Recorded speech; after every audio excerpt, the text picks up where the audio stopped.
দাম টাম কম দেওয়ার তো সুবিধা তো একটু হবই, মেলা মানুষের সুবিধা হবো, শান্তি হবো, কিনে একটা আরাম পাইবো।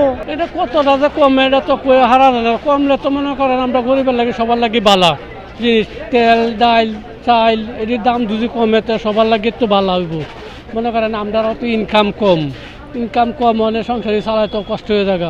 কমলে তো কাকা ভালো হইব, না সরকারে না কমায় তো আর চলাটা কষ্ট হয়ে যাবো আমরারও। সরকার যে বাজেট ঘোষণা করছে, যে বাজেটের ভিতরে জিনিসের দাম কমানোর কথা যেটা বলছে, যদি কমায় তাহলে গরিব মিডিয়াম সাইজ আমরা যে মধ্যবিত্ত শ্রেণীর লোকদের জন্য মোটামুটি একটু সুবিধা হবে। আর বাড়াইলে তো পয়সাওয়ালাদের পয়সা তো এমনিই হয়, আরও হইতে থাকবো। যারা মাল স্টক করে রাখছে তাদের জন্য তো বাম্পার, আর আমাদের জন্য তো সবই চেম্পার। আমরা তো মইরা এমনিও মরছি অমনও মরছি, মরা আমাদের আর কিছুই নেই করার।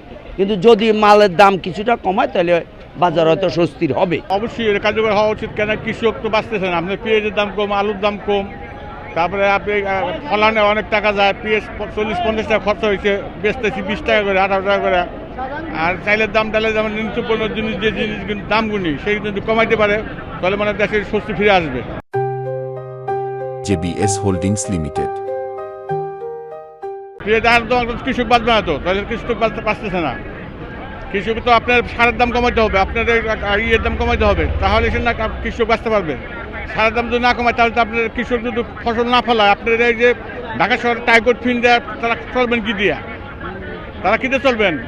আজকে নির্ময়ের লোক যারা, তারা একটু বেশি সংখ্যায় বর্তমানে দেশের যে পরিস্থিতি, অনেক মানুষ প্রায় 30 থেকে 40 লক্ষ লোক দরিদ্র নিচে চলে গেছে। পণ্যের দাম কমাইলে তো আপনার সব কিছুর দাম কমাইতে হবে।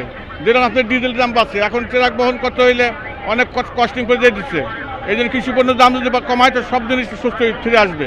চালের দাম, ডাইলের দাম, নিত্যপণ্য জিনিসগুলো যেটা আছে সেই জিনিসগুলো কমাইতে হবে আপনার। সেই জিনিস না কমাইলে তার দেশে স্বস্তি ফিরে আসবে না, কেন আমাদের দরিদ্র দেশ, লোক সংখ্যা বেশি, বুঝছেন? এই হলো বড় কথা।